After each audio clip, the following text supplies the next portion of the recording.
Olá! Nosso tema de hoje vai ser sobre a terceira idade, a velhice, a idade mais avançada, seja o nome que você quiser dar. A verdade é que ela tem benefícios e também tem dúvidas. E a gente vai conversar sobre isso hoje. Vamos conversar hoje sobre a terceira idade, sobre a velhice. Um projeto que qualquer pessoa, quando jovem, não faz nem ideia. Costuma-se dar opinião, dar palpite, falar que pensa isso, pensa aquilo, mas só quando você chega na idade mais avançada, a partir dos 60 anos, que é considerado estatisticamente como uma pessoa idosa, é que você consegue ter a dimensão. Na verdade, a velhice traz para você dificuldades, das vezes, de locomoção, dificuldades que o corpo não acompanha o seu pensamento, a sua vontade, o seu desejo, o que não significa um empecilho para que você possa lutar para que o seu organismo busque essa perfeição ou esse ajuste da sua cabeça da sua vontade com o seu físico. Para isso tem academias, tem atividades físicas das mais diversas que todo mundo deveria fazer e praticar para poder manter esse corpo em atividade e com menos doenças. Mas a velhice traz também o amadurecimento e uma coisa muito importante, que é o processo seletivo. Você passa, a partir do momento em que você atinge determinada idade, e não necessariamente por 60 anos, mas a partir dos 50, você começa a mudar alguns valores. Você começa a enxergar o que é o verdadeiro significado de amizade, uma forma diferente de ver o amor que você tem por uma pessoa ou por várias pessoas, o conceito de família, a importância de uma presença da família na sua vida, porque a solidão na velhice é uma ameaça constante na vida de muita gente. Quantos idosos estão aí abandonados em asilos, em instituições de longa permanência, sem sequer ter a oportunidade de ter contato com os seus filhos que os abandonam. Então, é um momento em que você começa a refletir sobre muita coisa e que você também começa a separar as suas amizades.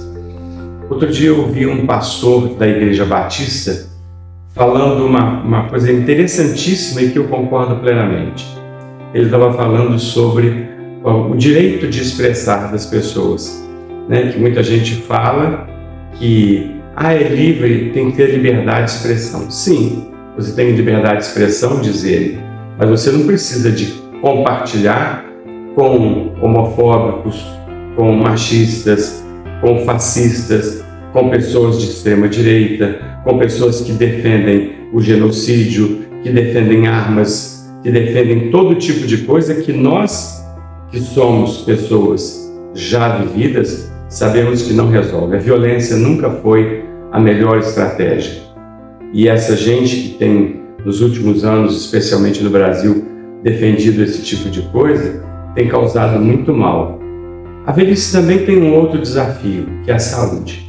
A saúde é um desafio realmente complicado, porque ela já, de uma certa forma, faz aqueles sinais de que a morte está chegando a qualquer momento. Eu confesso a vocês que eu não faço esse compromisso com a morte. Para mim, se eu puder adiá-la por mais 100 anos, eu vou adiá-la. E não gostaria, por exemplo, de morrer de repente, sem ter a oportunidade de despedir das pessoas que eu amo, mas também não gostaria de despedir sofrendo, causando sofrimento para as pessoas. Então é difícil lidar com esse assunto, mas a gente sabe que ele é inevitável para todo mundo. Mas se você se cuida, se você tem condições de fazer isso, é também um outro caminho que você pode conviver com a velhice. Tratar da sua saúde, não só pelas atividades físicas, mas também tendo condições de se medicar. E infelizmente essa não é a realidade em quase todos os países do mundo, onde os remédios para quem é aposentado custam muito caro. E finalmente, os direitos da pessoa da terceira idade. Esse aspecto é um ponto que eu queria terminar minha fala chamando a sua atenção, especialmente a de você que é idoso como eu. Exija que seus direitos sejam cumpridos. Exija seu lugar de prioridade. Exija o direito de ser atendido com gentileza. Exija que você seja respeitado em todos os lugares, como o Estatuto do Idoso te determina e te permite. E cobre isso de outros idosos. Eu tenho ficado muito incomodado, especialmente em supermercados, quando às vezes na fila preferencial aparece um jovem, uma moça que não tem nenhuma qualificação para estar na fila de preferencial e, dando uma despertinho, ele vai para lá para tentar ganhar tempo e ocupar um lugar indevido.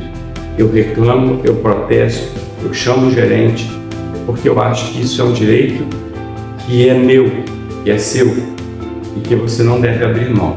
Quando eu quero abrir mão, eu vou para a fila comum. Não tenho problema de ficar nessa fila comum. Nem sempre uso a fila preferencial, mas quando eu uso, eu gosto de ser respeitado. Quero ouvir sua opinião. Fale com a gente, comente, compartilhe e obrigado pela sua audiência.